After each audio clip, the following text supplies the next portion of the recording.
Europe का एक ऐसा कंट्री जिसका वीज़ा सिंपल और आसान वीज़ा है कि वो कौन सा कंट्री है जिसकी मैं आप लोगों के साथ इन्फॉर्मेशन शेयर करने जा रहा हूँ, बात करने जा रहा हूँ, वो फिनलैंड है। Things with different ways which will make you satisfied. आपका ट्रैवल प्लान बड़ा स्ट्रांग होना चाहिए, हिट करना है।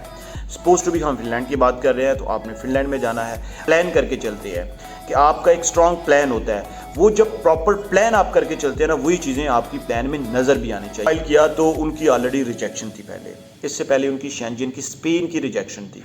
हाय guys, welcome to my YouTube channel. Welcome to another interesting like एक नई इन्फॉर्मेटिव इंटरेस्टिंग वीडियो लेके मैं आप लोगों के पास आया हूँ। इस वीडियो में मैं आप लोगों को बताने जा रहा हूँ यूरोप का एक ऐसा कंट्री जिसका वीज़ा सिंपल और आसान वीज़ा है, जिसके वीज़े का मैं आपको पर्सनल एक्सपीरियंस शेयर करने जा रहा हूँ कि उसके वीज़ा एप्लीकेशन को अप्लाई किया, कितनी देर के अंदर अंदर वीज़ा आपको मिल जाता है, और वो सारी डिटेल्स आपके साथ शेयर करने जा रहा हूँ। डॉक्यूमेंट्स की डिटेल्स आपके साथ शेयर करने जा रहा हूँ। और उसके अलावा, इस चीज़ के अलावा आप लोगों को ये भी बताने जा रहा हूँ कि जब भी आप वीज़ा अप्लाई कीजिएगा, ये दो जो बातें बताऊंगा, टिप्स बताऊंगा या इंपॉर्टेंट नोट बताऊंगा, इनका खास ख्याल रखिएगा। स्पेशली शेंजन वीज़ा के पॉइंट ऑफ व्यू से कभी भी आपका वीज़ा रिजेक्ट नहीं होगा, ट्रस्ट मी। सबसे पहले हम लोग इस टॉपिक पे बात करते हैं कि वो कौन सा कंट्री है जिसकी मैं आप लोगों के साथ इन्फॉर्मेशन शेयर करने जा रहा हूँ, बात करने जा रहा हूँ। वो फिनलैंड है, जिसकी मैं बात कर रहा हूँ। फिनलैंड वो कंट्री है। अब फिनलैंड की जब हम बात करते हैं तो फिनलैंड, बहुत सारे लोग ऐसे हैं जो जर्मनी को वीज़ा अप्लाई करते हैं, इटली का, स्पेन का, इन्हीं कंट्रीज़ का, फ्रांस का वीज़ा अप्लाई कर रहे होते हैं शेंजन जोन में। लेकिन आप अगर रेशो देखते हैं तो फिनलैंड का बहुत कम लोग वीज़ा अप्लाई करते हैं। नीदरलैंड का लोग वीज़ा अप्लाई कर देते हैं, चेक रिपब्लिक का अप्लाई कर देते हैं। फिनलैंड का वीज़ा बहुत कम लोग अप्लाई करते हैं। तो फिनलैंड का वीज़ा आपने ज़रूर अप्लाई करना है। अब अप्लाई करने का तरीकाकार क्या है, मेथड क्या है, डॉक्यूमेंट्स कौन से आपको इंपॉर्टेंटली रिक्वायर्ड होते हैं, इस टॉपिक के ऊपर और इस चीज़ के बारे में मैं आप लोगों को डिटेल में बताने जा रहा हूं। जो लोग भी चैनल पे नए हैं, मेरी आपसे रिक्वेस्ट है, सर काइंडली चैनल को सब्सक्राइब कर दीजिएगा। वीडियो अच्छी लगे वीडियो को लाइक कर दीजिएगा, इसको शेयर कीजिएगा उन लोगों तक जिनको इनकी सबसे ज़्यादा ज़रूरत है।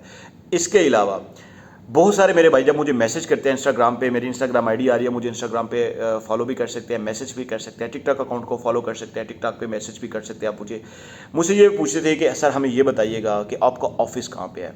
हमारा ऑफिस इस्लामाबाद में, किस जगह पे है, कहाँ पे है, उसकी कंप्लीट डिटेल मैं आप लोगों के साथ शेयर कर देता हूँ। फिलहाल नीचे कॉन्टैक्ट नंबर्स आ रहे हैं। अगर आपको कोई भी क्यूरी है और आप इस चीज़ की फाइल प्रिपरेशन में है, किसी भी चीज़ की हेल्प लेना चाहते हैं, आप कॉन्टैक्ट कर सकते हैं। मेरे साथ जो काम कर रहे हैं वो एक ब्रिटिश नेशनल है, एक ब्रिटिश लॉयर, एक ब्रिटिश लीगल कंसल्टेंट है, तो वो मेरे साथ काम कर रहे हैं और डिफरेंट तरह से हम लोग काम कर रहे हैं। आपको मार्केट में बहुत सारे लोग मिलेंगे, लेकिन जो हमारा एक स्टाइल है काम करने का, जो हम क्यों अपने आप को यूनिक कहते हैं, जिस वजह से हम यूनिक कहते हैं, आप हमारे ऑफिस में हमसे मिलें आके, and you will be find so many things with different ways which will make you satisfied। और इसी के साथ साथ मैं आप लोगों को बहुत सारी वो सर्विसेज भी बताऊंगा जो हम लोग फ्री में आप लोगों के लिए इंट्रोड्यूस करवाएंगे आने वाले दिनों में, which will be get back to you by this channel. तो अब मैं आपको बताता हूं कि फिनलैंड का जब आप वीज़ा फाइल करने जा रहे हैं, जब भी आपने फिनलैंड का वीज़ा फाइल करना है, आपने सबसे पहले दो बातों का खास ख्याल रखना है। नंबर 1 के ऊपर आपने खास ख्याल रखना है, आपकी जो बैंक स्टेटमेंट है उसमें कोई भी अब्रप्ट ट्रांजैक्शन नहीं होनी चाहिए। पॉइंट नंबर 1 जो मेजर पॉइंट है, आपने इस बात का ख्याल रखना है। अगर कोई अब्रप्ट ट्रांजैक्शन हुई है, अब्रप्ट ट्रांजैक्शन हम किसको कहते हैं, अब्रप्ट ट्रांजैक्शन का मतलब होता है आज 12 लाख आ रहा है, कल 25 लाख जा रहा है, परसों 30 लाख आ रहा है और एक हफ्ते के बाद जो है ना वो 20-25 लाख अकाउंट से जा रहा है। ये होती हैं अब्रप्ट ट्रांजैक्शंस। ऐसी कोई ट्रांजैक्शंस नहीं होनी चाहिए। पॉइंट नंबर 1 आपने इस बात का खास ख्याल रखना है। अगर कोई है वो जस्टिफाइएबल होनी चाहिए, इंपॉर्टेंटली वो जस्टिफाइएबल होनी चाहिए। पॉइंट नंबर 2 आपका ट्रैवल प्लान बड़ा स्ट्रांग होना चाहिए। अब चले, बैंक स्टेटमेंट का तो आपको समझ आ गई है कि कोई अब्रप्ट ट्रांजैक्शन नहीं होनी चाहिए। ट्रैवल प्लान स्ट्रांग क्या होना चाहिए, ये सबसे इंपॉर्टेंट पॉइंट है। ट्रैवल प्लान स्ट्रांग क्या होना चाहिए, कैसे ट्रैवल प्लान को बनाना चाहिए। ट्रैवल प्लान किसी भी शेंजन स्टेट का जब आप वीज़ा फाइल करते हैं तो सबसे पहले आप ट्रैवल प्लान को सेट किस तरह से करते हैं कि आप अपनी एक अटनरी बनाते हैं। हमने जिस डेट से लेके जिस डेट तक ट्रैवल करना है, विजिट करना है, जिन कंट्रीज़ को विजिट करना है, जिन कंट्रीज़ में ट्रैवल करना है, जिन स्टेट्स में ट्रैवल करना है, सपोज टू भी कंट्रीज़ की मैं बात कर रहा हूँ, आपने यूरोप के साथ कोई और कनेक्टिंग कंट्री भी अटैच किया हुआ है, या आपके पास डायरेक्ट फ्लाइट नहीं है, आप किसी फ्लाइट के रूट के थ्रू जा रहे हैं, उसको आप कहते हैं अपना ट्रैवल प्लान जो आपका होना चाहिए। अब इसमें सबसे इंपॉर्टेंट कौन सा पॉइंट आता है, सबसे इंपॉर्टेंट ये पॉइंट आता है कि आपने जिस शेंजन स्टेट को हिट करना है, सपोज टू भी हम फिनलैंड की बात कर रहे हैं तो आपने फिनलैंड में जाना है। अब जब फिनलैंड में जाना है आपने कौन सी प्लेसेस को विजिट करना है, वो प्लेसेस विद डिटेल्स आपके पास होनी चाहिए। अगर आपसे visa officer by call information लेता है, इंटरव्यू करता है, या आपसे एम्बेसी में on the time of document submission आपसे कोई डिटेल पूछी जाती है, इन्फॉर्मेशन ली जाती है, तो आपके पास वो सारी की सारी चीज़ें स्ट्रांगली प्रिपेयर्ड होनी चाहिए। इसकी मैं एक सिंपल सी एग्जांपल देता हूँ कि अगर आप अपने घर से किसी जगह के लिए ट्रैवल करते हैं विद इन द कंट्री या विद आउटसाइड द कंट्री, और अगर आप जेन्युइनली टूरिस्ट हैं, जेन्युइनली ट्रैवलर हैं, तो आप बहुत सारी चीज़ों को प्रॉपर प्लान करके चलते हैं कि आपका एक स्ट्रांग प्लान होता है। वो जब प्रॉपर प्लान आप करके चलते हैं ना, वही चीज़ें आपकी प्लान में नज़र भी आनी चाहिए। ये होता है ट्रैवल प्लान, जिसको हम कहते हैं कि ट्रैवल प्लान आपका जितना स्ट्रांग होता है, वीज़ा मिलना आपको उतना ही ज़्यादा ईजी होता है। अब फिनलैंड की मैं क्यों इंपॉर्टेंस देता हूँ, मैंने कहा मैं अपना एक्सपीरियंस शेयर करता हूँ। मेरे एक दोस्त ने वीज़ा जो है ना वो फ़ाइल किया, मैं उनका नाम नहीं लेना चाहूँगा, शायद वो वीडियो भी देख रहे होंगे। जब उन्होंने वीज़ा फ़ाइल किया तो उनकी ऑलरेडी रिजेक्शन थी पहले, इससे पहले उनकी शेंजन की स्पेन की रिजेक्शन थी। तो उस स्पेन की जब रिजेक्शन थी तो उनका फ्रेश पासपोर्ट पे रिजेक्शन थी।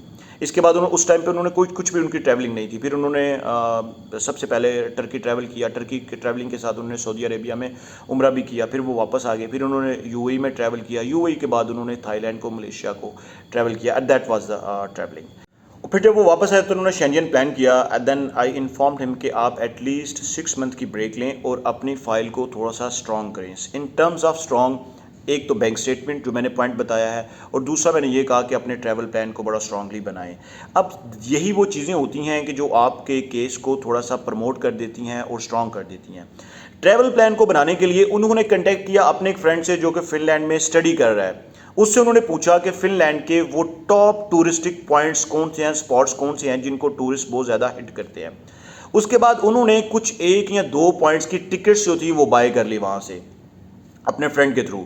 अब जब उनको बाय किया, एक प्रॉपर कवर लेटर की फॉर्म में लिखा, तो उन्होंने मेंशन किया कि विद दिस टिकट नंबर ये टिकट्स हैं और इन टिकट्स के साथ मैं इस जगह को विजिट करना चाहता हूँ विद दिस डेट।